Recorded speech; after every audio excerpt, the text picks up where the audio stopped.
Shalom. Shalom. एक बार फिर से हम परमेश्वर पिता का धन्यवाद करते हैं। We would like to thank Father God once again. कल से लेकर आज तक उसने हमें सुरक्षित रखा He has kept us safe since yesterday. और ये जो समय हमें मिला है उसके लिए हम धन्यवाद करेंगे And this time that we have got, we would like to thank Him. और प्रार्थना करेंगे। And let us pray.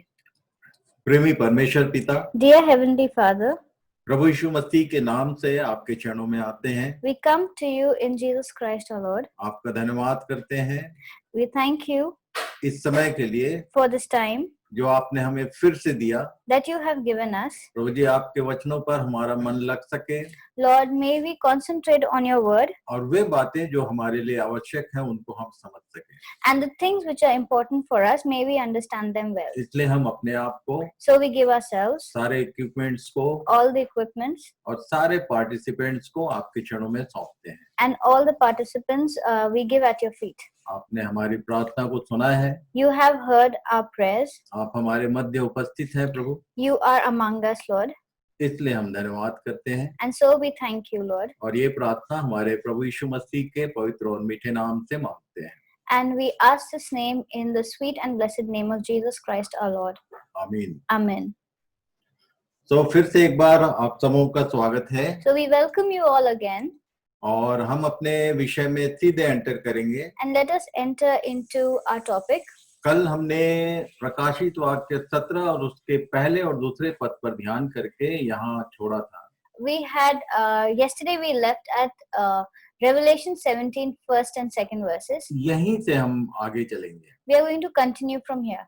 पहला और दूसरा पद कहता है, The first and second verses say, जिन 7 स्वर्गदूतों के पास वे 7 कटोरे थे, उनमें से एक ने आकर मुझसे यह कहा कि इधर आ, मैं तुझे उस बड़ी वेश्या का दंड दिखाऊं जो बहुत से पानियों पर बैठी है, जिसके साथ पृथ्वी के राजाओं ने व्यभिचार किया और पृथ्वी के रहने वाले उसके व्यभिचार की मदिरा से मतवाले हो गए।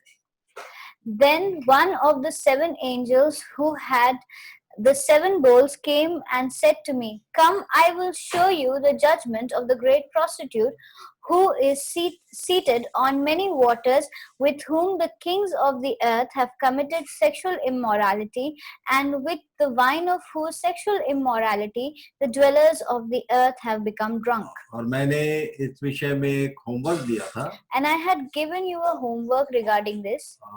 ये नहीं कहा था कि आप होमवर्क करके मुझे भेजेंगे।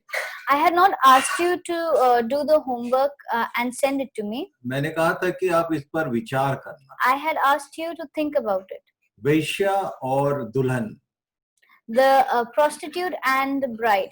2 शब्द यूज हुआ है, 2 words have been used, पर इसके बीच में एक और शब्द आता है। but there is another word that comes. यहाँ वो शब्द यूज हुआ है That word is used here. और जेम्स चैप्टर 4 एंड वर्स 4 को यदि आप पढ़ेंगे If you read James chapter 4 verse 4, you'll understand. तो वहां लिखा हुआ है, It's written over there. हे व्यभिचारियों और हे व्यभिचारिणियों, तुम इस संसार से प्रेम न रखो। And it is mentioned over there for the adulteress and the adulterers that do not love the world. ये संसार जो है वो हमको व्यभिचारी या व्यभिचारिणी बनाता है। This world makes us an adulteress or an adulterer. परमेश्वर का वचन बताता है The Bible tells us कि संसार से प्रेम करना ये व्यभिचार है। that loving the world is adultering. आज पहले हम इसको समझें We are going to understand that, और उसके बाद वेश्या को समझेंगे and then we'll understand the prostitute, और उसके बाद दुल्हन को समझेंगे। and then we are going to talk about the bride.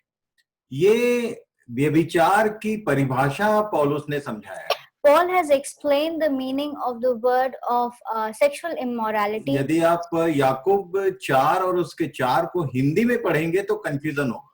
If you read James 4:4, then you will, in Hindi, then you might get confused. Hindi में लिखा है, हे व्यभिचारियों, In Hindi, it is mentioned adulterers. पर इंग्लिश में लिखा है, हे व्यभिचारियों और हे व्यभिचारिणियों। But in English, there is both the both the genders have been separated and set as the adulterers and adulteresses. तो ये बात बताने का मेरा मतलब ये है कि आप इसको समझिए कि ये शारीरिक किसी बात की चर्चा नहीं कर रहा है. And I want to tell you that he is not talking about any bodily or physical attraction or work. आत्मिक जीवन में व्यभिचार And he's talking about the spiritual immorality और आत्मिक जीवन का वैश्यापन and the works of a prostitute through or of your spiritual life और आत्मिक जीवन में दुल्हन. and spiritual being a bride spiritually. इन यदि यूहन्ना 4 अध्याय और उसके 16 और 17 और 18 पद को पढ़ेंगे, If we read John chapter 4 16 to 18, एक स्त्री से जो सामरी थी उससे यीशु की बातचीत हो रही थी Jesus was talking to a Samaritan woman और पानी के विषय में यीशु ने कुछ कहा था and Jesus had spoken about water. और उस स्त्री ने कहा कि यदि ये ऐसा जल तेरे पास है तो मुझे पिला दे. And that woman had said that if you have this kind of water, I want to drink it. 16 पद से पढ़ेंगे We'll read from verse जो 16, हमारे विषय से जुड़ा हुआ है. which is connected to our topic. यीशु ने उससे कहा जा अपने पति को यहाँ बुला ला. Jesus said to her, go call your husband and come here. स्त्री ने उत्तर दिया कि मैं बिना पति की हूँ. यीशु ने उससे कहा तू ठीक कहती है कि मैं बिना पति की हूँ, क्योंकि तू 5 पति कर चुकी है और जिसके पास तू अब है वह भी तेरा पति नहीं. यह तूने सच कहा. The woman answered him, I have no husband. Jesus said to her, you are right in saying I have no husband, for you have 5 husbands and the one you now have is not your husband. What you have said is true. ये जो condition है ये बताता है, This condition tells us ये स्त्री जो है इसका कोई एक पति नहीं है that this woman did not have one single husband. और जितने भी पुरुष उसके पास आते हैं उससे वो पति जैसा व्यवहार करती है. And all the men who come close to her, she treats them like a husband. और अभी भी जो पति उसके पास जिसके साथ वो रह रही है वो भी उसका पति नहीं है. And the person she's staying with is not her husband. मैं आपको भारत देश की लैंग्वेज में समझा दूं. If I say in the words of the Indian language, हमारे भारत देश के हिंदी में हिंदी भाषी क्षेत्र में जो पति होता है उसको पति परमेश्वर कहा जाता है. and the one or the person, or in India, the husband is known as the Lord. वेश्या उसको कहते हैं जिसका कोई पति नहीं होता पर उसके पास जो भी आता है उसको वो पति जैसा व्यवहार करता है. That a prostitute is a woman who does not have a husband, but anyone or any man who comes to her, she treats him like a husband. मुझे याद आता है I recall sometimes एक ओपन प्लेटफॉर्म से मैं प्रचार कर रहा था. I was using an open platform to preach, openly मैंने कहा था and openly I had said Bharat देश वेश्याओं का देश. that India is a land of prostitutes. जल्दी से वो भाई दौड़ के आए मेरे पास. And quickly the man came up and said, उसने कहा कि भैया ये बहुत सारे नॉन क्रिश्चियन बैठे हुए हैं, आप थोड़ा संभाल के बोलिए. and he said that a lot of non-Christians are sitting around. Please be careful of your words. मैंने कहा कि ये मैं उन्हीं के लिए कह रहा हूँ. And I said, I'm talking about them.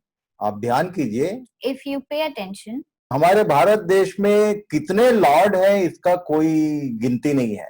that there are many lords or many gods and there's no count of it. यदि किसी से आप बात करेंगे And if you talk to anyone, तो वो कहते हैं कि हम तो सबको मानते हैं. they say we believe in all.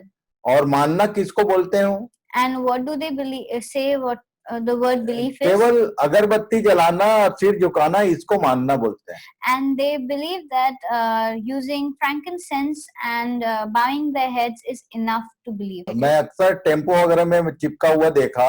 I have usually seen it stuck in the cabs and temples. एक स्टिकर देखा मैंने. I had seen a sticker somewhere. उसमें जितने भी धर्म है उनके मोनो बने हैं और वो चिपका रहता है. And all the logos or symbols of every religion is made on it and it's stuck. और मैं किसी भी जगह बात करने से चूकता नहीं हूँ। and I don't stop myself from talking about it. तो मैंने ड्राइवर से पूछा So I asked the driver, कि भाई ये स्टिकर का मतलब क्या है? what is the meaning of the sticker? तो बोला भैया मैं सबको मानता हूँ। He said that I believe in all.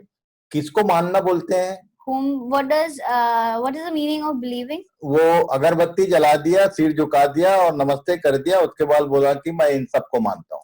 He had just used some frankincense, burnt some frankincense, bowed his head, and that was all for him to believe. मैंने उससे पूछा, And I asked him, इनमें से किसी एक ने जो भी कहा उसके बारे में मालूम है तुमको? do you remember or do you know anything that any one of them has spoken? उसने कहा कि मेरे को उन सब बातों से मतलब नहीं कुछ किसने क्या बोला, पर मैं इनके सामने सिर झुकाता हूँ। And he said, I don't care what they have said or haven't said, but I bow down before them. इसी को वैश्यावृत्ति बोलते हैं। This is called being a prostitute. Bharat देश में बहुत सारे पति हैं, पर कोई भी उनका पति नहीं होता है। That in India there are a lot of husbands, but there is no one husband. सब लोग बोलते हैं कि हम सबको मानते हैं, पर मानते किसी की नहीं है। They say we believe in every or all of them, but they don't actually believe in one. Even मैंने उसमें उस स्टिकर में क्रॉस और मोमेडन्स का जो साइन होता है वो भी देखा। I had seen the cross and the crescent and the star in that same sticker. और मंदिर को और मस्जिद और चर्च सबको मानते हैं, ऐसा बोलते हैं लोग। And they say we believe in everyone or every god. ये इसने कहा था मैं बिना पति की हूँ, बिना स्वामी की हूँ, बिना लॉर्ड के हूँ। Here she had this Samaritan woman had said that I am with no husband, I don't have any lord, I don't have any head. यीशु ने कहा था कि तू 5 कर चुकी है और अभी जिसके पास है वो भी तेरा स्वामी नहीं है। And Jesus said that you have already have had 5 husbands, but the one you have now is also not your husband or lord. और भारत देश में हस्बैंड को ही लॉर्ड कहते हैं। And in India the husband is considered as lord. वो पति परमेश्वर कहा जाता है। He is called husband lord or lord husband or husband god. और उसी तरह का एटीट्यूड चाहता है। And he wants that kind of attitude. तो वेश्या बोलने से सारे लोग उसका नाम लेते जरूर है, पर उससे उनको कोई लेना देना नहीं होता है। And when I say prostitute, that means that you or the people don't believe in that one, or they take the names but they don't believe in it one single or don't accept one and only. आप ध्यान करके इस विषय पर विचार करेंगे तो आपको समझ में आएगा कि हम वेश्याओं के देश में रहते हैं। If you pay attention closely, then you'll understand how we live in a land of prostitutes. बहुत सारे लॉर्ड हैं, पर कोई व्यक्ति किसी लॉर्ड को पर्टिकुलर मानता नहीं है। There are a lot of lords, but no one has one particular lord. But जो हम मसीही लोग हैं, हम कहते हैं कि नहीं, एक परमेश्वर है। But we Christians say that no, there is only one God. एक प्रभु है। There's one Lord. पौलुस के इन शब्दों को आप भूलना मत, याद रखना। Please do not forget what Paul says. Roman 7 अध्याय उसके 2 और 3 पद को पढ़ेंगे। We'll read from Romans 7 to 2 and 3. Romeo की पत्री 7वां अध्याय 2 और 3 पद। Romans 7, 2 and 3. क्योंकि विवाहिता स्त्री व्यवस्था के अनुसार अपने पति के जीते जी उससे बंधी है, परंतु यदि पति मर जाए तो वह पति की व्यवस्था से छूट गई। सो यदि पति के जीते जी, इस लाइन को आप लोग अंडरलाइन कर लीजिए। सो यदि पति के जीते जी वह किसी दूसरे पुरुष की हो जाए तो व्यभिचारिणी कहलाएगी, परंतु यदि पति मर जाए तो वह उस व्यवस्था से छूट गई, यहाँ तक कि यदि किसी दूसरे पुरुष की हो जाए तो भी व्यभिचारिणी न ठहरेगी। For a married woman is bound by law to her husband while he lives, but if her husband dies, she is released from the law of marriage. Accordingly, she will be called an adulteress if she lives with another man while her husband is alive. But if her husband dies, she is free from that law, and if she marries another man, she is not an adulteress. ये एक अलग प्रकार की स्त्री है। This is a different kind of woman. एक स्त्री है जिसका बहुत सारा पति है और कोई भी उसका पति नहीं है। There is a woman who has many husbands, but yet nobody is her husband. पर यहाँ पर लिखा है कि एक ही पति है। But here it says that she has only one husband. और तब व्यवस्था की बात ये कही गई कि यदि पति के जीते जी वो किसी और पर पुरुष की ओर ध्यान लगाती है तो व्यभिचारिणी ठहरती है। Then here it says that while she is still married or her husband is alive, but she is with another man, then she is known as an adulteress. वेश्या और व्यभिचारिणी में ये फर्क है। This is the difference between an adulteress and a prostitute. व्यभिचारिणी कौन है? Who is an adulteress? जिसका एक पति है पर वो अपने पति के तरफ फेथफुल नहीं है। That if she has a husband, but she is not faithful to her husband. अब आपको मैं यिर्मयाह की पुस्तक में ले जाना चाहता हूँ। I want to go to the book of Jeremiah. 33 अध्याय के 31 और 32 पद को पढ़िए। We'll read from chapter 33, 31 and 32 verses. यिर्मयाह की पुस्तक 33 अध्याय उसके 31 और 32 पद को पढ़ेंगे। We'll read Jeremiah 33, 31 and 32. लिखा है, It is written, यहोवा की यह भी वाणी है, सुन, ऐसे दिन आने वाले हैं जब मैं इज़राइल और यहूदा के घरानों से नई वाचा बांधूंगा। वह उस वाचा के समान न होगी जो मैंने उनके पुरखाओं से उस समय बांधी थी, जब मैं उनका हाथ पकड़कर उन्हें मिस्र देश से निकाल लाया, क्योंकि यद्यपि मैं उनका पति था तो भी उन्होंने मेरी वह वाचा तोड़ डाली। Behold, the days are coming, declares the Lord, when I will make a new covenant with the house of Israel and the house of Judah, not like the covenant that I made with their fathers on the day when I took them by the hand to bring them out of the land of Egypt. My covenant that they broke, though I was their husband, declares the Lord. पुराने नियम के बुलाए हुए लोगों को ये कह रहा है, बाइबल में लिखा हुआ है, इस बात को आप अंडरलाइन करके रखिए कि वो कह रहा है कि यद्यपि मैं उनका पति था तो भी उन्होंने मेरे साथ जो बंधी हुई वाचा थी उसको तोड़ दिया। The Bible says that the Lord declared that I was their husband, yet they broke the covenant that they had tied with me. इसको याद रखना आप। Please remember this, you can underline it. पुराने नियम में इज़राइल जो है यहोवा की पत्नी थी। In the Old Testament, Israel was the wife of the Lord. और उस पत्नी के विषय में आगे क्या लिखा है? And what is mentioned about that wife? 3 अध्याय, इसी यिर्मयाह की पुस्तक के 3 अध्याय उसके 1 और 2 पद को पढ़ लेना। You can read Jeremiah 3, 1 and 2. यहाँ लिखा है, It says, वे कहते हैं यदि कोई अपनी पत्नी को त्याग दे और वह उसके पास से जाकर दूसरे पुरुष की हो जाए तो वह पहला क्या उसके पास फिर जाएगा? क्या वह देश अति अशुद्ध ना हो जाएगा? यहोवा की यह वाणी है कि तूने बहुत से प्रेमियों के साथ व्यभिचार किया, क्या तू अब मेरी ओर फिरेगी? ये पूरा पढ़ लेना आप लोग। You can read the whole verse. We are reading verse 1. If a man divorces his wife and she goes from him and becomes another man's wife, will he return to her? Would not that land be greatly polluted? You have played the whore with many lovers, and would you return to me, declares the Lord. मैं आपको बता दूं, Let me tell you, कि उसने Israel को as पत्नी उनके साथ डील किया। and the Lord treated Israel as his wife. जैसे एक पति जो होता है अपने पत्नी के हर रिक्वायरमेंट की पूर्ति करता है, वैसे ही परमेश्वर ने इज़राइल की हर बात की चिंता की, हर बात की पूर्ति किया और उनको पत्नी जैसा, स्वामी होकर पत्नी जैसा उनका ध्यान किया। Just like a man fulfills all the needs and requirements of his wife, the same way God dealt with Israel, fulfilled all her requirements and deeds, and he treated her really well. और तब पौलुस की बात को आप याद रखना। And then keep in mind about what Paul said. 11 अध्याय रोमियो की पत्री जरूर पढ़ लेना। Please read Romans 11.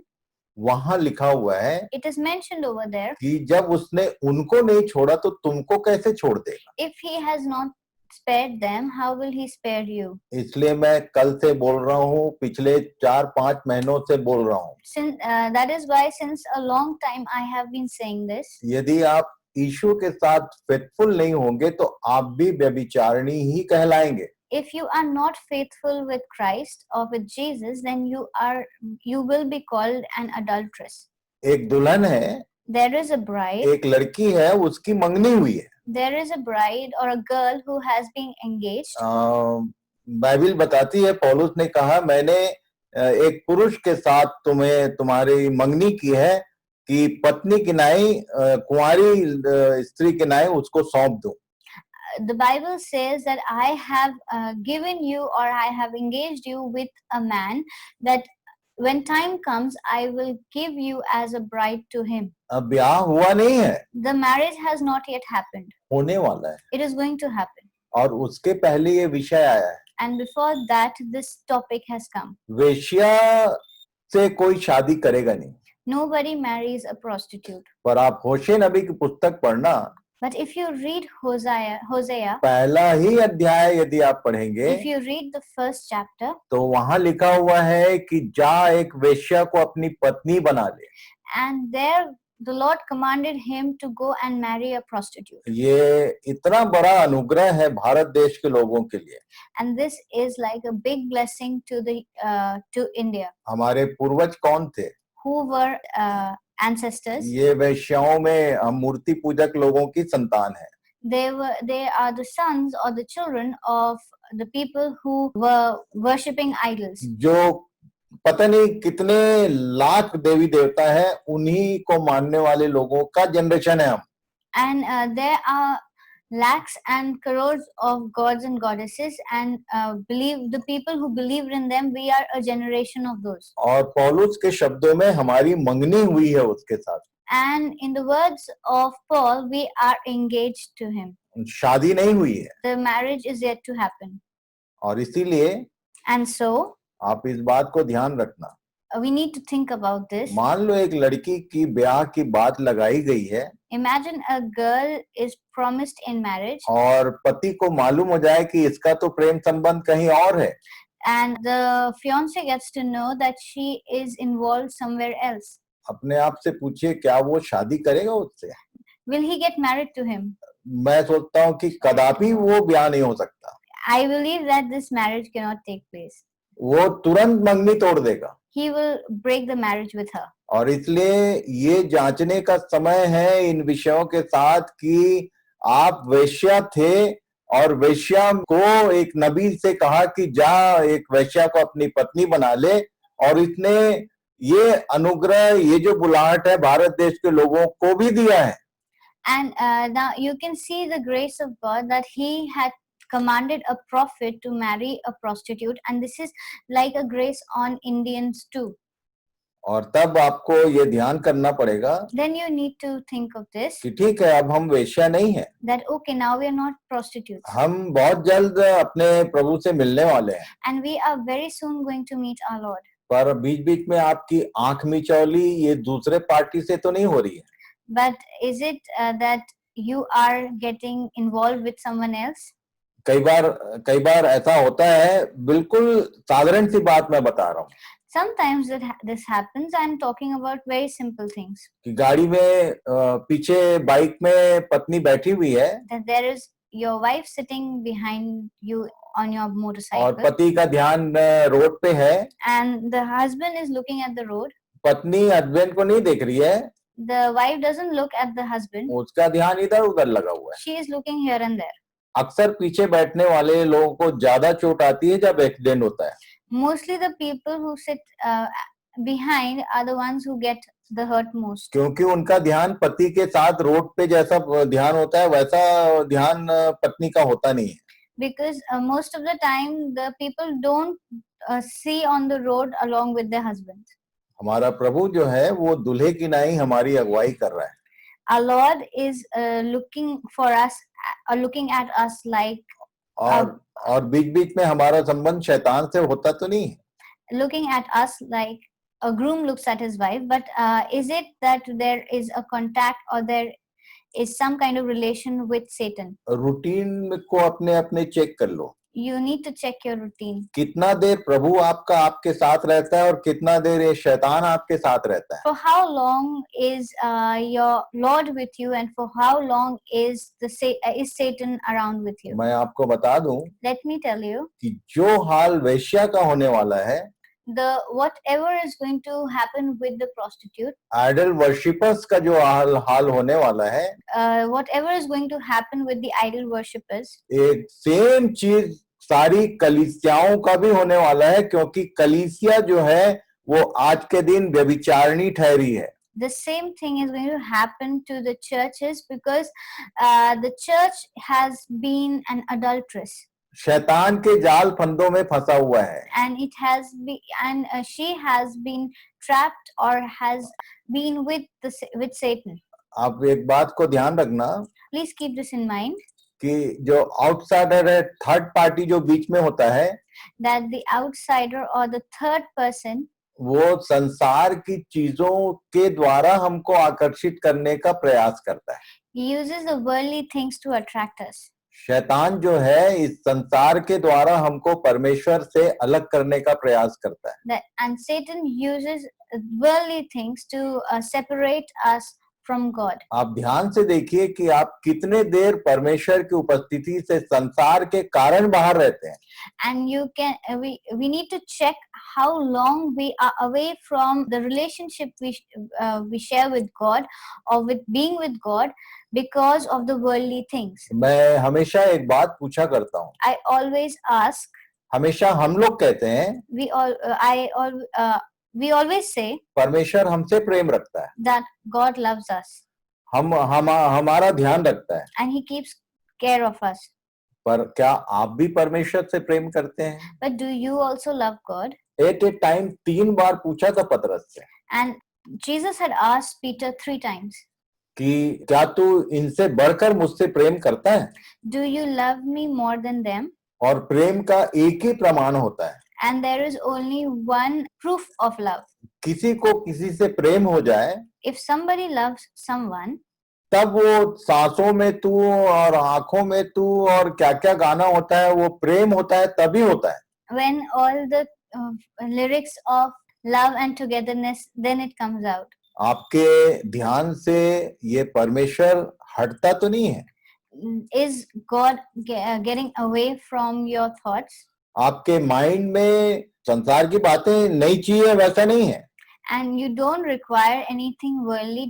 It is not that. जो आपकी जरूरत की चीज है उसके लिए आप जब मार्ग में होते हैं, And whatever you require, if it's there, आप कोई भी संसार के काम में यदि लगे हुए हैं, if you are involved in any worldly thing, परमेश्वर ने मनुष्य की रचना ही ऐसी की है कि आपकी आत्मा जो है वो परमेश्वर के साथ बिजी हो सकती है. and the way God has created man is that your spirit can always be connected with God. पहला थिस्सलुनीकियों और उसके 5वें अध्याय में लिखा है, In 1 Thessalonians 5, it is mentioned हमारी जो रचना है उसमें आत्मा, प्राण और देह है. that in our creation there is body, soul, and spirit. और प्राण और देह जो है वही ब्रेन है. And the body and soul or life is the brain. और ये जो आत्मा है, ये जब आप कोई काम कर रहे हैं, सब्जी बना रहे हैं या ड्राइव कर रहे हैं गाड़ी, तो उसमें आपका ब्रेन यूज होता है. And when you're doing anything of the world like cooking or driving, then your brain is being used. आपका आत्मा जो है वो खाली रहता है. Your spirit is empty. आपकी आत्मा परमेश्वर के आत्मा के साथ बिजी रहता है क्या? Is your spirit busy with the spirit of God? आप ध्यान कीजिए. Please keep this in mind. ये बहुत छोटी सी बात है पर बहुत बड़ी बात है. This is a very small thing to say, but it has a deeper meaning. आप ध्यान कीजिए कि जब आप कोई काम करते हैं, Pay attention that if you're doing something, कुछ भी आप एक्शन में हैं, you can do any physical work. तो आपका माइंड कहीं ना कहीं और बिजी रहता है. Your mind might be busy somewhere else. आप अपनी आत्मा को परमेश्वर के साथ बिजी करके ये प्रमाणित कर सकते हैं कि आप सही में उससे प्रेम करते हैं। And you can keep your spirit busy with God, and this is a proof that you love Him. मैं देखता हूँ I see कि घंटों हम लोग के पास फालतू बातों के लिए समय है। that for hours we have spare time to talk about rubbish. मैंने देखा है कि कितने कितने देर तक आदमी अपने आप को व्यर्थ बातों में लगा के रखता है। I have seen that for hours people engage themselves in useless things. उस समय को आप परमेश्वर के साथ बिता सकते हैं, You can spend that time with God, पर आप ये नहीं चाहते कि परमेश्वर आपके साथ रहे। but you do not want God to be with you. परमेश्वर आपसे प्रेम करता है, वो चाहता है कि आपकी संगति उसके साथ हो। God loves you and He wants that you should spend time with Him. और संगति का एक ही माध्यम है। And there's only one way to have this relation. अदन की बारी में आदम और हवा के साथ जो कुछ वो करता था, Whatever He did with Adam and Eve in Eden, हमेशा उनसे वो बातचीत किया करता था। He always spoke to them. और जब इन्होंने फल खा लिया And when they ate the fruit, और तब उसके बाद फिर परमेश्वर आया and then God came again, और उसी ने बात किया। and He only spoke. ये लोग छिपे हुए थे। They were hiding. हम लोग बहुत सारे कारण बना के परमेश्वर के वचन से अपने आप को दूर रखने का प्रयास करते हैं। We make a lot of excuses and we try to keep ourselves away from God. इतनी सारी बात मैं क्यों कह रहा हूँ? Why am I saying all this? क्योंकि व्यभिचारिणी चाहे वो पुराने नियम की हो चाहे वो नए नियम की हो, वो परमेश्वर के राज्य में प्रवेश नहीं करेगी। Because the adulteress, be it of the Old Testament or New Testament, she is not going to enter the kingdom of God. अन्य जातियों को जो आइडल वर्शिपर्स हैं उसको बाइबल वेश्या कहती है। And the Gentiles and the idol worshippers are known as the prostitute. और जो कलीसिया है उसको वो व्यभिचारिणी का तगमा उस पे लग सकता है। And the church can be called an adulteress. क्या आप सही में अपने परमेश्वर अपने स्वामी के लिए ईमानदार हैं? Are we faithful to our God? आपका ध्यान शैतान की किसी बातों में नहीं है? That we are not in any way inclined towards Satan? उससे आप दूर रहते हैं Are we away from him? और परमेश्वर के साथ लगे रहते हैं? And we continue being in the presence of God? आप याद रखना, वो आपको संसार और संसार के चीजों के द्वारा या संसारी लोगों के द्वारा आपको परमेश्वर से अलग कर सकता है। Please, we should always keep this in mind that Satan can use the worldly things to keep us away from having a good relation with God. 3 शब्द आज हमने ध्यान किया। We learned about 3 words today. वेश्या, Prostitute, व्यभिचारिणी an adulteress, और तब जो दुल्हन है। and the bride. दुल्हन के बारे में क्या लिखा हुआ है? What is written about the bride? इफिसियों की पत्री 5 अध्याय उसके 22, 23, 24, 25 बाद में पढ़ लेना आप। You can read Ephesians chapter 5 verses 23 to 25. मैंने इस विषय में ज्यादा नहीं बताऊंगा, क्योंकि मैंने मुंबई से बहुत लंबा चौड़ा ये कलीसिया के बारे में एज दुल्हन कैसा होना चाहिए सब बताया हुआ है। And I'm not going to say it again and again because I've already said about it in my Mumbai sessions as to how the church has to be a bride or prepare herself as a bride. मैंने बोला था I have said ये जो corona का संकट आया है, that this COVID situation, ये केवल हमको अपनी तैयारी के लिए परमेश्वर ने अवसर दिया है। and this is a time that has been given to us by God to be prepared. वो तैयार है हमको लेने आने के लिए। He is ready to take us away. मैं अक्सर बोलता हूँ I always say कि 4 बजे शाम को शादी है that marriage is at 4 o'clock और दिन के 2 बज चुके हैं and it's 2 o'clock in the afternoon और लड़का बारात सहित रेडी है, and the groom is ready with the whole procession, पर जिसकी शादी होने वाली है उसके पास टाइम ही नहीं है। but the one who is going to get married, the bride, has no time, और इसलिए परमेश्वर ने टाइम दिया। And so God gave time. सारा काम रोक दिया He stopped everything कि आप तैयार हो सकें। that you can be prepared. और तैयारी के लिए क्या क्या चीजें जरूरी है ये हमने इफिसी 5 अध्याय में अध्ययन किया हुआ है। And whatever is required for preparation, it is all mentioned in Ephesians 5. We've seen that. और केवल वचन के द्वारा ही वो तैयारी होती है।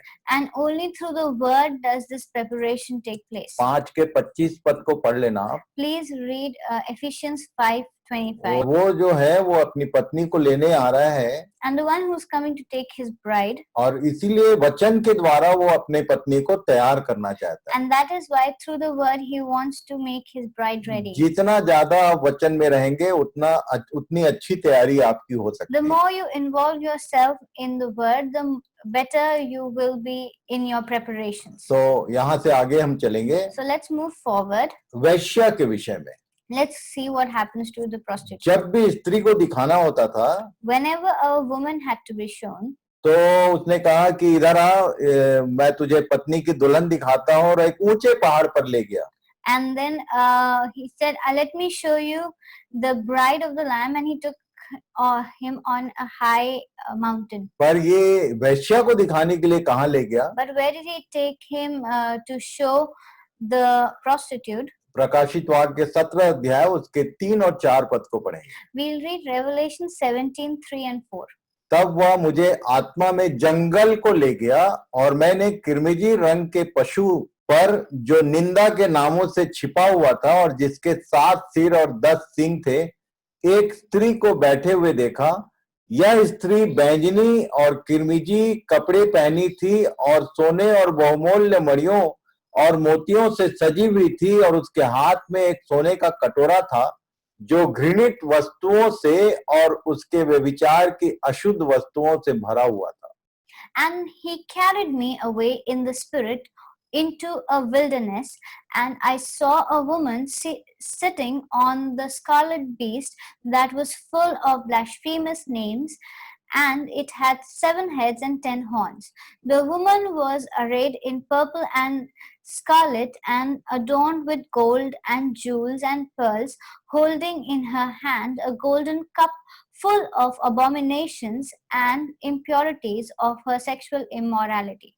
आपको मैंने जो पीडीएफ भेजा हुआ है, The PDF that I have sent you, वहां पर इस स्त्री का नाम लिखा हुआ है। the name of this woman is mentioned there. Nimrod नाम का एक व्यक्ति था, There was a man named Nimrod, और उसकी सेमेरामिश करके एक स्त्री थी, and Semiramis was his wife, और वो जो स्त्री थी वो मोस्ट करप्टेड स्त्री थी। and that lady was really corrupted. और निम्रोद के विषय में लिखा हुआ है कि वो एक हंटर था, शिकारी था। And it is mentioned that Nimrod was a hunter. और उस विषय को मैंने पूरा नहीं लिखा है उसमें। I have not written the whole thing over there. वो स्त्री जो थी वो मोस्ट करप्ट लेडी थी, That lady was highly corrupted, और डेली उसको एक नया हस्बैंड चाहिए रहता था। and every day she wanted a new man. और निम्रोद जो है लोगों का शिकार किया करता था अपनी पत्नी के लिए। And Nimrod used to find or used to hunt for people for his wife. और जब लोगों को पता चला, And when people got to know, तो लोगों ने उसके टुकड़े टुकड़े करके पूरे एरिया में फैला दिया। that people cut him into pieces and threw him all and scattered his remains everywhere. और तब उसके बाद ये स्त्री जो है वो उसके हस्बैंड का ये हाल देखकर ये भाग गई। And when she saw this state of her husband, she ran away. और बाद में प्रकट हुई, और तब उसने इस बात को प्रकट किया कि मैं स्वर्ग को उठा ली गई थी और सूर्य के साथ मेरा संबंध बना। And then when she came back, she said that I had ascended into heaven and I had a relation with the sun. और ये कहानी उसने क्यों बनाया था? And why did she make up the story? क्योंकि उसके हस्बैंड के डेथ के बाद उसको एक बच्चा हुआ।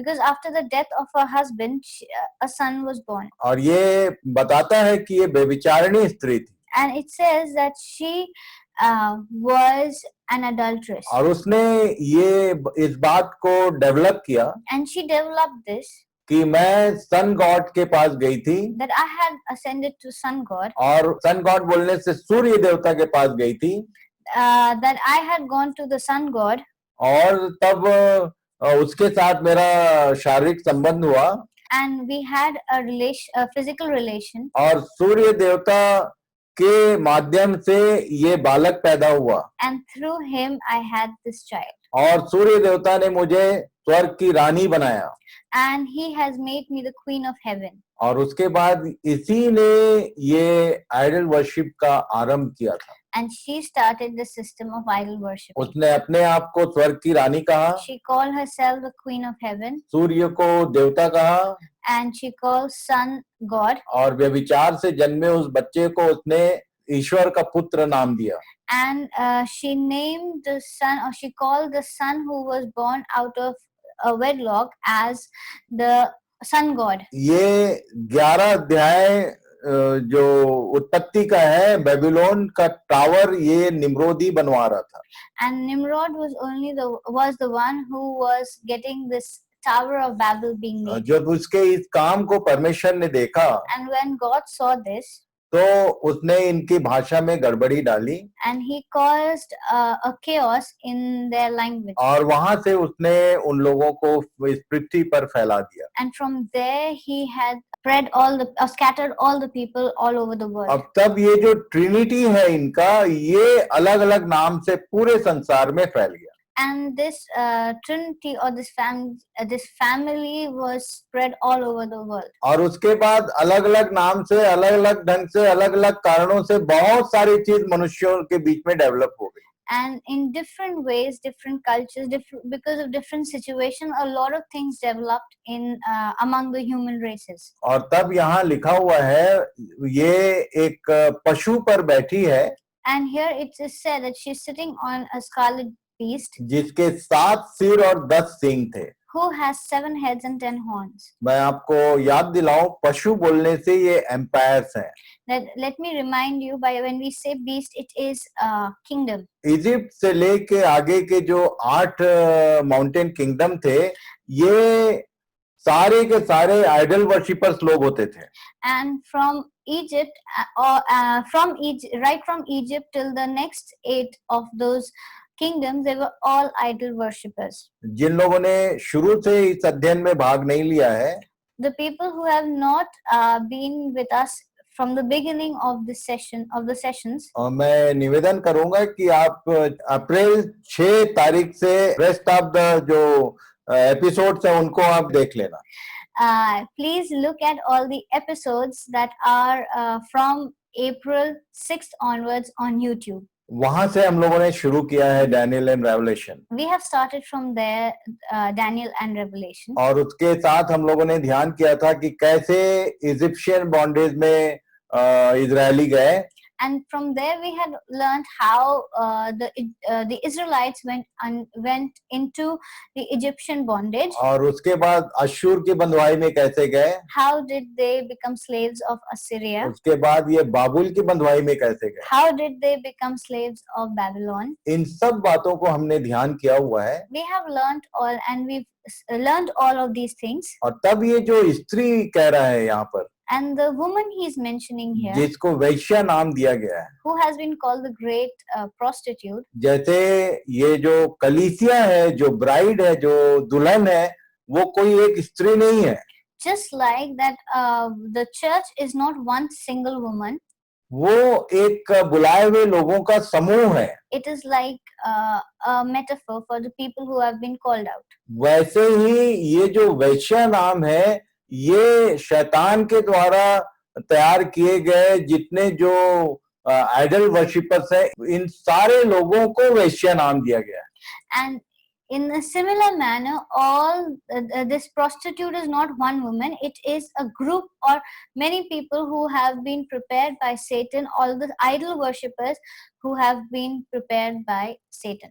परमेश्वर ने एक नाम से इजरायलियों से भी और कलीसिया से भी ट्रीट किया And like he called out one name and he treated the Israelites and the church in the same manner. अपने बुलाए हुए लोगों को उसने एक कैरेक्टर से अपने को कनेक्ट किया He used a metaphor to call his chosen ones, and he used it as a woman. पर शैतान ने परमेश्वर से विरोध में इतने सारे नाम और देवी देवता अलग अलग नामों से बहुत सारे रूप उनको दिए। But Satan, being an adversary of God, had made various gods and brought people into under his control through that. और इसलिए जब आप किसी एक अविश्वासी व्यक्ति से बात करेंगे, So whenever you talk to a person who's not a believer, वैसे मैं जानता हूं कि बहुत कम लोग हैं जो अपने अनबिलीवर्स फ्रेंड्स के साथ में कभी इस विषय में बात करते हैं। because I know there are very few people who talk about this to their unbeliever friends. क्योंकि आपके जीवन उनसे यीशु के विषय में बात करने लायक नहीं है। Because our lives are not worth talking to them if we have to talk about Christ. उन लोग वहां सिर झुकाते हैं पर उनकी बात मानते नहीं है। They bow down there, but they don't talk to or believe them. हम भी मसीह के सामने सिर झुकाते हैं पर उसकी बातों को मानते नहीं। We also bow down before Christ, but we do not listen to him. इसलिए उन लोग कहते हैं कि हम में और तुम में फर्क क्या है? And so they say, what is the difference between you and us? जो बातें तुम्हारे किताब में लिखी हैं वही सब बातें हमारे पास भी हैं। And they say whatever is written in your books or in your sacred book, it is in our sacred books too. पौलुस ने फिलिपियों 1 और उसके 27 पद में कुछ कहा है। And Paul had said something in Philippians 1:27. इनको आप पढ़ लेना। Please read it. उसने वहां कहा, He said, केवल इतना करो कि तुम्हारा जीवन सुसमाचार के योग्य हो। just do this much that your life should be worth the good news. क्योंकि जैसे ही आप गुड न्यूज की बात करेंगे, Because as you talk about the good news, तो लोग आपके जीवन में मसीहियत को देखना चाहेंगे। because people would want to see the work of Christ in your life. और मैं आज ईमानदारी से आपको फिर से बता दूं Let me tell with all honesty, कि जो दुर्दशा है कलीसिया की वो सारे लोगों के सामने खुला हुआ है। whatever bad is in the church is open in front of everyone. पैसे के नाम से झगड़ा होता है, There are fights related to money. पद के नाम से झगड़ा होता There है, are fights which are related to positions. और पार्टी पॉलिटिक्स होती है।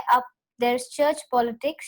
मसीहियों का पिक्चर भारत देश में अच्छा नहीं है। The picture of the Christians in India is not good. यदि आप कहीं सिर झुकाते हैं, If you bow your head somewhere, यदि आप प्रार्थनाएं करते हैं, if you pray, तो आपको मैं बता दूं कि वो भी कहीं सिर झुकाते हैं, वो भी प्रार्थना करते हैं। that they also bow to someone and they also pray to someone. पर बाइबल कहती है कि वो वेश्याओं में गिने जाते हैं। But the Bible says that they are counted as prostitutes. और बाइबल के शब्दों में यदि हमारा संबंध शैतान से बीच बीच में है तो हम व्यभिचारियों में गिने जाते हैं। And according to the Bible, if we have any kind of relation with Satan, then we are called adulterers. और ये जो स्त्री है, ये जो सिस्टम है, जैसे मसीह की दुल्हन है, वैसे ही अन्य जातियों में जो आइडल वर्शिपर्स हैं, उनको उस बात को उसने सारे संसार के लोगों में डाल दिया है।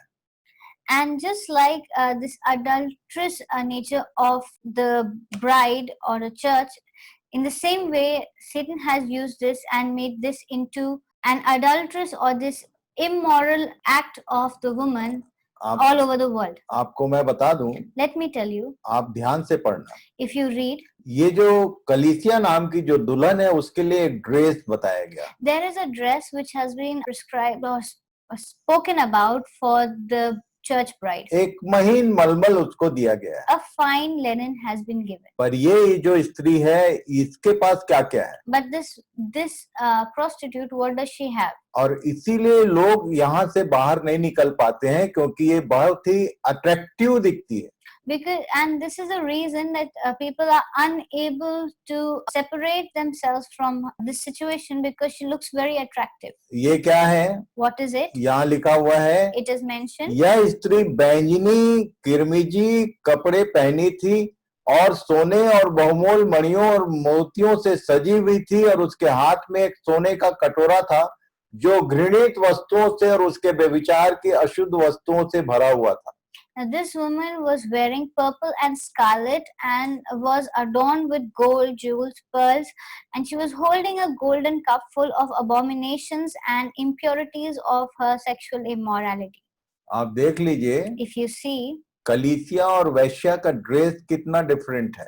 There is a huge difference between the dress of the church and of this prostitute. आप ध्यान कीजिए, You need to think about it. आपका इंटरेस्ट किसमें है?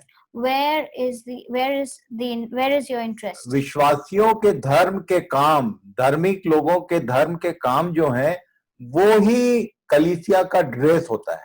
The work of the righteous or righteousness of the work of the people is the dress of the church. सारा संसार जो है वेश्या की रीति पर है, And the whole world is working like a prostitute. और जो चर्चेज हैं वो व्यभिचारिणी की गिनती में है। And all the churches are like adulteresses. ये समय मिला है हमको कि हम अपने व्यक्तिगत जीवनों को, अपने परिवार को इन विषयों में जांचें। And this is a time that we have got that we should see our lives and our family, how are they dealing with these situations. आगे वाले पद में लिखा है, Then the next verses say, 17 अध्याय उसके 5 और 6 7 को पढ़ेंगे। we'll read Revelation 17:5-7. उसके माथे पर यह नाम लिखा था, भेद बड़ा बाबुल, पृथ्वी की वेश्याओं और घृणित वस्तुओं की माता। And on her forehead was written a name of mystery, Babylon the Great, mother of prostitutes and earth's abomination. उसको माता कहा गया She has been called a mother क्योंकि इसके पहले आइडल वर्शिप वगैरह नहीं होता था। because before her the idol worship did not take place. इसी ने इन 3 चीजों को डेवलप किया। And it was this that had developed these 3 things. सूर्य की आराधना करो, Pray to the sun god, देवी पूजा करो, worship the goddesses, और जो डाइटीज हैं उनकी पूजा करो। and worship the deities. Deities बोलने से जितने जो अवतार हैं उनकी पूजा करो। And by deities, I mean all the avatars of the various gods. उसको डाइटीज कहते हैं। They are known as deities. और तब हमारे भारत देश में तो एक से एक अवतार हैं। And in our country, there are a lot of deities. सारे वो मैंने डिटेल आपको लिख के देने का प्रयास किया। I tried to write down all the details. आपको बताऊं मैं कि ये जो देवी है, Let me tell you that this goddess, लिखा है यहाँ पर वो लोहू पीती थी। that it is mentioned that she used to drink the blood. यहाँ लिखा है, मैंने उस स्त्री को पवित्र लोगों के लोहू और यीशु के गवाहों के लोहू पीने से मतवाली देखा। Here it is mentioned that I saw the woman drunk with the blood of the saints and the blood of the martyrs of Jesus. Bharat देश में तो आपको लोहू पीने वाली 2 महिलाओं का पिक्चर मिल जाएगा। And in India, you can find the picture of 2 women who drink blood. ये कुछ नहीं, ये सेमेरामिश का डेवलप किया हुआ थ्योरी है। This is nothing but this is a theory developed by Semiramis. हमारे भारत देश में ये तीनों पूजा होती है। And in our country, all these 3 worships take place. कुछ लोग सूर्य की पूजा करते हैं, Some worship the sun god. कुछ लोग देवी शक्ति को मानते हैं, Some believe in the goddesses. और कुछ लोग जो है वो अवतारों को मानते हैं। And some believe in the deities. तब यहाँ लिखा है Then it says, कि इस स्त्री और उस पशु का जिस पर वो सवार है, जिसके 7 सिर और 10 सिंग है, उसका भेद बताता हूँ। Then it says that I am going to tell you about this beast and this prostitute. 8 पद में लिखा है, In verse 8 it is written, जो पशु तूने देखा है, the beast that you have seen यह पहले तो था, was, पर अब नहीं है, और अथाह कुंड से निकलकर विनाश में पड़ेगा। and is not, and is about to rise from the bottomless pit and go to destruction. और पृथ्वी के रहने वाले जिनके नाम जगत की उत्पत्ति के समय से जीवन की पुस्तक में लिखे नहीं गए, इस पशु की यह दशा देखकर कि पहले था और अब नहीं और फिर आ जाएगा, अचंभा करें। And the dwellers on the earth whose names have not been written in the book of life from the foundations of the world will marvel to see the beast, because it was and is not and is to come. ये पहले था, अब नहीं और फिर आ जाएगा, ये क्या कहना चाहता है? What does he want to say when he says it was and is not and is to come? 9 और 10 पद को पढ़ेंगे। We'll read Revelation 17:9 and 10. उस बुद्धि के लिए जिसमें ज्ञान है, यही अवसर है वे सातों सिर सात पहाड़ हैं जिन पर वह स्त्री बैठी है, और वे राजा, सात राजा भी हैं, पांच तो हो चुके हैं और एक अभी है और एक अब तक आया नहीं, और जब आएगा तो कुछ समय तक उसका रहना भी अवश्य है। This calls for a mind with wisdom. The seven heads are seven mountains on which the woman is seated. They are also seven kings, five of whom have fallen. One is, and other has not yet come. And when he does come, he must remain only a little while. मैं आपको याद दिलाऊं, Let me remind you, मैंने आपको आज ही शाम को एक pick भेजा, I had sent you a picture in the evening 8 mountain kingdom. about the 8 mountain kingdoms. ये उन्हीं की बात कर रहा है, उसको सामने रखेंगे तो आपको सब बात समझ में आएगी। He is talking about those, and if you keep that in front, you'll understand better. वे सातों सिर सात पहाड़ हैं, Those seven heads are seven mountains, और इन सातों पर ये स्त्री जो है रूल करती है। and on all of them, this woman is ruling over them. ये इन सातों के ऊपर बैठी हुई महिला है। ये सिस्टम है, जैसे कलीसिया एक सिस्टम है, वैसे ही ये जो स्त्री है वो एक सिस्टम है जो राज्यों के ऊपर राज करती है। And like the church is a system, same is this woman who is a system, and she is ruling over these kingdoms. यहाँ लिखा है, It is mentioned, सात राजा भी हैं, पांच तो हो चुके और एक अभी है और एक अब तक आया नहीं। and it says that there are seven kings, five of whom have come and fallen. One is there and one is yet to come. ये कह रहा था कि एक अभी है। That there is one present. जिस समय यूहन्ना इस पृथ्वी पर था, When John was on earth, Roman kingdom world empire था। the Romans had the empire, उसी को एक क्लेम कर रहा है कि एक अभी है, पांच हो चुके। and that is what he's saying, that one is there and five have already gone. आप ध्यान से मिला लेना If you pay attention, कि पांच हो चुके, एक अभी है कह रहा था, मतलब छठवां था वहां पर। that five had been there and the sixth one had passed away, and the sixth one was present. और जब सातवां जो है वह भी आया नहीं है, और जब आएगा तो कुछ समय तक उसका रहना भी अवश्य है। And that the seventh one is also going to come, and when he does come, it is going to be there for a little while. और ये जो सातवां है, ये सातवां नहीं है, दो एक साथ है। And the seventh is not one, but there are two together, जो एंड में आने वाले हैं। who are going to come towards the end. आगे पढ़ेंगे तो समझ में आएगा। When we read further, we'll understand. आप उस पिक को देख लेना If you see the picture, कि पांच कौन कौन से हैं। who are the five? पहला इजिप्ट, मिस्र, Egypt, उसके बाद अशूर, Assyria, फिर बाबुल, Babylon, फिर मादी फारसी, Medo-Persian, फिर उसके बाद यूनान आया, then Greece, और यूहन्ना के समय में रोम है, and during the time of John, it was Rome. और उसके बाद जो आने वाला है वो रिवाइज्ड ग्रीक और रिवाइज्ड रोम। कहने का मतलब ये एक ही होगा जो ग्रीसियन के समान एंटर करेगा और 3.5 साल के बाद वो रोमन के समान ट्रीट करेगा। And the next two are revised Greek and revised Rome. The meaning is that they will enter like the Greek kingdom, but after 3.5 years, they will behave like the Roman Empire. ये anti Christ जो है वो उसी को दो रूप में दिखाया है।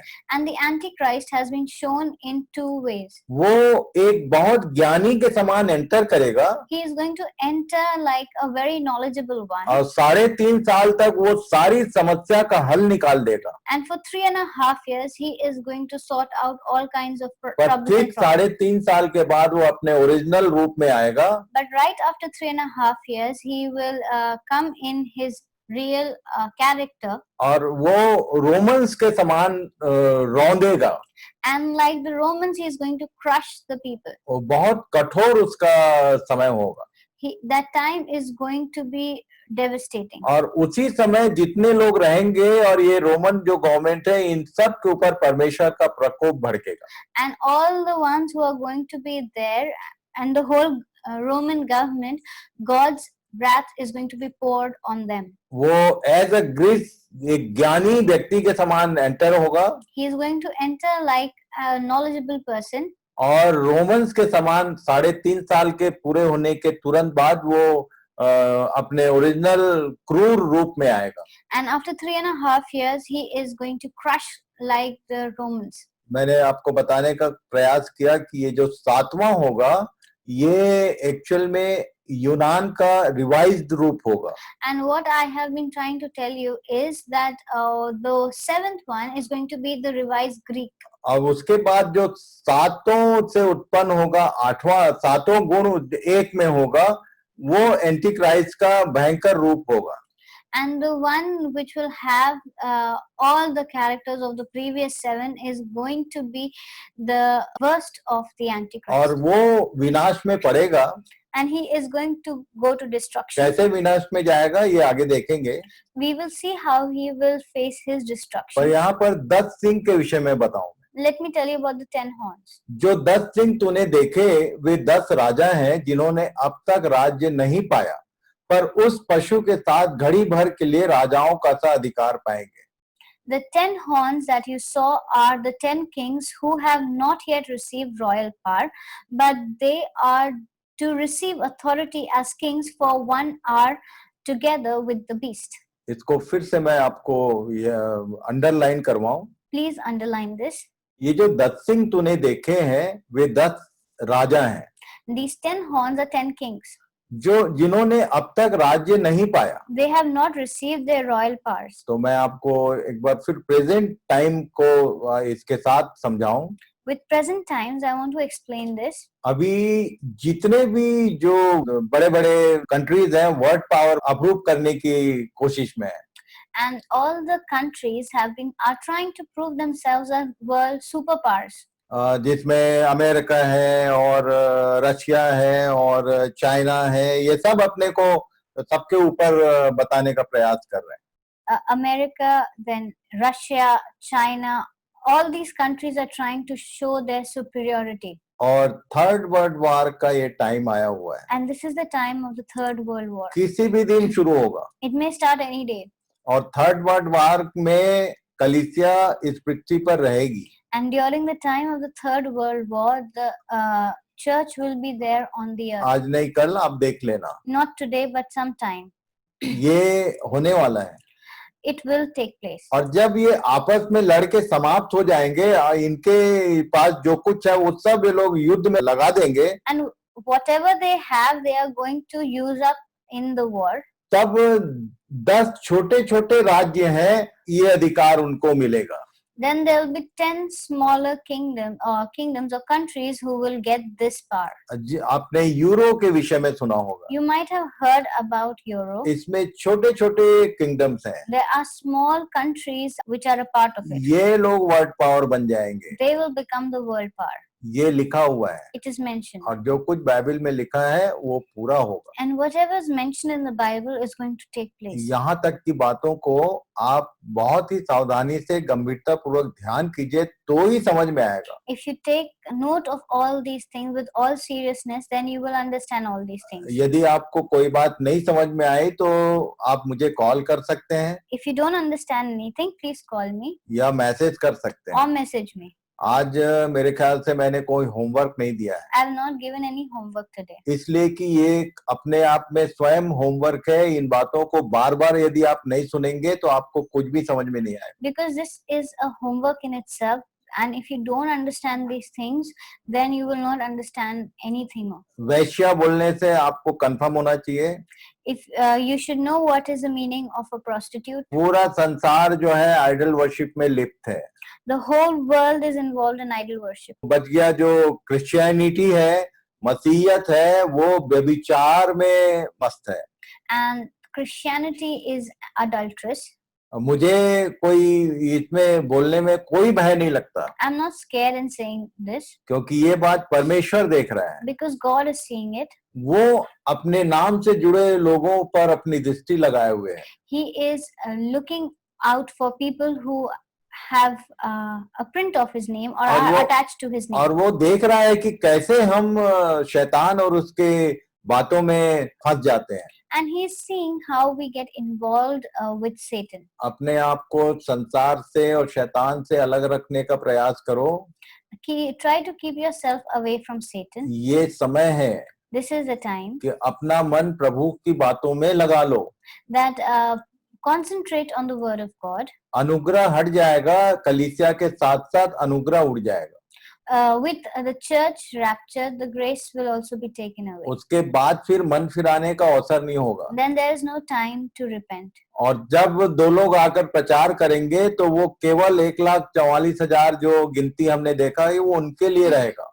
And then the 2 prophets who are going to come to preach, it is for those 1,44,000 people. और जितने लोग इस पृथ्वी पर रह जाएंगे, And all the ones who will be left behind, व्यभिचारिणी नहीं जाएगी, the adulteress won't go, और वैश्या नहीं जाएगी। and the prostitute won't go. और ये जो कुछ होने वाला है, जो कुछ हम देख रहे हैं, उन सबको व्यभिचारिणी और ये वैश्या दोनों इसका फल भुगतेंगे। And whatever we have seen, the adulteress and the prostitute are going to face all these troubles. फिर से आपको मैं ये बात कह दूं, And let me tell you again, मसीह जो हमारा दुल्हा है, Christ who is our bridegroom, क्या आप उसके इंतजार में हैं? are you waiting for him? क्या आप उससे प्रेम करते हैं? Do you love him?